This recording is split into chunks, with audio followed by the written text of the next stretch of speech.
Good morning. मैं doctor सरिता कुमावत आपको आहार एवं पोषण फूड्स एंड न्यूट्रिशन विषय पढ़ा रही हूँ। फूड्स एंड न्यूट्रिशन के सिलेबस के अनुसार हमारे 7 चैप्टर्स कंप्लीट हो गए हैं। 8वां चैप्टर हम कर रहे हैं इन दिनों। 8वें चैप्टर का नाम है विटामिन।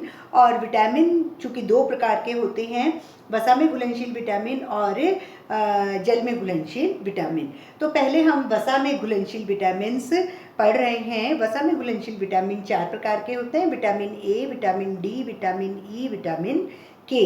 विटामिन ए और विटामिन डी हमने कंप्लीट कर लिए हैं। आज हम विटामिन ई के बारे में पढ़ रहे हैं। विटामिन ई वसा में घुलनशील विटामिन है और विटामिन ई को हम टोकोफिरॉल भी कहते हैं। मतलब ग्रीक भाषा में विटामिन ई का नाम टोकोफिरॉल भी है। टोकोफिरॉल मतलब टोकोस एंड फिरोल। टोकोस मतलब बच्चे का जन्म और फिरोल मतलब संपन्न कराना। टोकोफिरोल मतलब बच्चे का जन्म संपन्न कराना। इसका मतलब विटामिन ई जो है इज रिस्पॉन्सिबल फॉर रिप्रोडक्शन, यानी प्रजनन क्रियाओं के लिए वो बहुत जरूरी है। तो टोकोफिरॉल ग्रीक भाषा में बच्चे का जन्म संपन्न कराना। और इसीलिए हम विटामिन ई को एंटी स्टेरिलिटी फैक्टर भी कहते हैं। एंटी स्टेरिलिटी यानी बांझपन विरोधी पदार्थ। विटामिन ई को हम बांझपन विरोधी पदार्थ या विटामिन या फिर एंटी स्टेरिलिटी फैक्टर भी कहते हैं। विटामिन ई के 3 रूप होते हैं: अल्फा, बीटा और गामा। जो टोकोफिरॉल है वो 3 तरह के हैं: अल्फा टोकोफिरॉल, बीटा टोकोफिरॉल और गामा टोकोफिरॉल। लेकिन सिर्फ अल्फा टोकोफिरॉल जो है वो ही बहुत अधिक क्रियाशील है, बाकी इतने एक्टिव नहीं होते हैं। तो अल्फा टोकोफिरॉल ही सारे फंक्शंस हमारी बॉडी में करता है। उसके अलावा हम इसको एंटीऑक्सीडेशन सब्सटेंस मतलब ऑक्सीकरण प्रतिरोधक पदार्थ भी कहते हैं। ऑक्सीकरण जो होता है, ऑक्सीडेशन की प्रक्रिया, तो ऑक्सीकरण की प्रतिक्रिया ना हो उसके लिए ये पदार्थ होता है। तो ऑक्सीकरण को रोकने वाला मतलब ऑक्सीकरण प्रतिरोधक पदार्थ एंटीऑक्सीडेशन सब्सटेंस भी विटामिन ई का तीसरा नाम है। टोकोफिरॉल भी कहते हैं, बच्चे का जन्म संपन्न कराना। एंटी स्टेरिलिटी फैक्टर भी कहते हैं क्योंकि ये बांझपन विरोधी है। और ऑक्सीकरण प्रतिरोधक पदार्थ भी कहते हैं क्योंकि ऑक्सीडेशन को एंटी यानी नहीं होने देने वाला सब्सटेंस पदार्थ होता है। उसके बाद में विटामिन ए के फंक्शंस यानी कार्य। विटामिन ई के क्या कार्य होते हैं? Functions of vitamin E. पहला कार्य है स्त्री और पुरुषों में प्रजनन क्रियाओं में सहायता देना। स्त्री में भी और पुरुषों की भी, दोनों में ही जो प्रजनन क्रियाएं होती हैं उन क्रियाओं में विटामिन ई सहायता देता है। दूसरा है आरबीसी। आरबीसी मतलब रेड ब्लड सेल्स, लाल रक्त कणिकाएं। तो लाल रक्त कणिकाएं जो हैं वो ऑक्सीडाइजिंग एजेंट के कारण टूटने फूटने से बचती है। मतलब आरबीसी में अगर विटामिन ई मिल जाता है, विटामिन ई ऑक्सीडाइजिंग एजेंट है, मतलब एंटीऑक्सीडेशन सब्सटेंस इसको कहते हैं। तो आरबीसी को तोड़ने वाला जो ऑक्सीकरण वाला जो पदार्थ है उससे विटामिन ई इसको बचाता है। मतलब आरबीसी के विघटन से, आरबीसी को टूटने से बचाता है। आरबीसी चूंकि ऑक्सीडेशन के कारण, ऑक्सीकरण के कारण टूट जाती है, विघटित हो जाती है, लेकिन विटामिन ई इसको टूटने से बचाता है। और अगर ये विघटित होती है आरबीसी तो ऐसी कंडीशन को हम हीमोलिसिस कहते हैं। आरबीसी का जो टूटना होता है हम उसके विघटन को हीमोलिसिस कहते हैं। तो हीमोलिसिस को विटामिन ई बचाता है। मतलब विटामिन ए को आरबीसी को टूटने से बचाता है। थर्ड फंक्शन है विटामिन ई का कि ये चूंकि एंटीऑक्सीडेंट है, मतलब ऑक्सीकरण की क्रिया को रोकता है।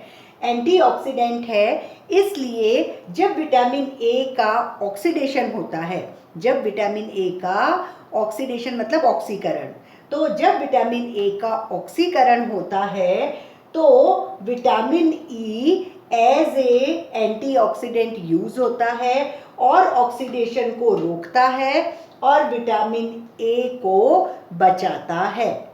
बाकी विटामिन ए का अगर ऑक्सीकरण होगा तो विटामिन ए नष्ट हो जाएगा, लेकिन विटामिन ए को बचाने के लिए vitamin E as a antioxidant use होता है, ऐसे उपयोग में आता है और विटामिन ए में जो ऑक्सीकरण की क्रिया हो रही है उसको विटामिन ई बचाता है। मतलब ये विटामिन ई इस ऑक्सीकरण की क्रिया को नहीं होने देता और विटामिन ए बच जाता है। नेक्स्ट है, यकृत के अंदर अगर कार्बन टेट्राक्लोराइड का विष हो गया है कोई दवाई या किसी भी कारण, तो लिवर में जो कार्बन टेट्राक्लोराइड का जो पॉइजन है, विष है, उससे होने वाले जो नुकसान से विटामिन ई हमको बचाता है।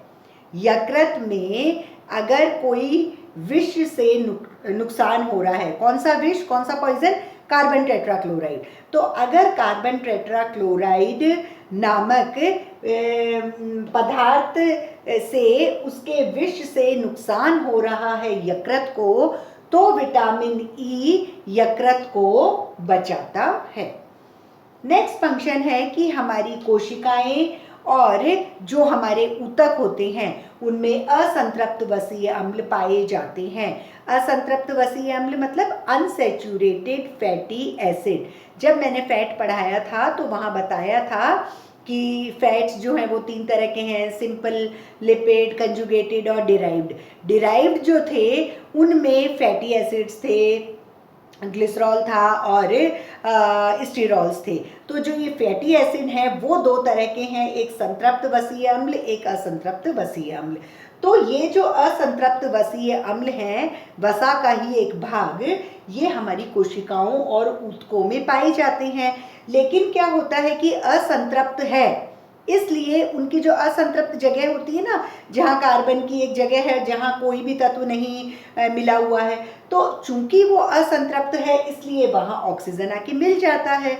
तो असंतृप्त वसीय अम्लों में ऑक्सीजन आके मिल जाता है, यानी उनका ऑक्सीकरण हो जाता है और ऑक्सीडेशन होने के कारण वो परऑक्साइड्स में बदल जाते हैं। मतलब परऑक्सीडेशन हो जाता है और फिर वो कीटोन और एल्डिहाइड बनाकर दुर्गंध पैदा करते हैं वसा के अंदर, जो हमारी कोशिकाएं और ऊतक हैं उनमें। तो उनको बचाने के लिए, मतलब जो रेंसिडिटी हो रही है, जो दुर्वासिता हो रही है इन फैट के कारण कोशिका और ऊतक में, उस दुर्वासिता को बचाने के लिए विटामिन ई इनमें यूज होता है। ये सब विटामिन ई के कार्य थे।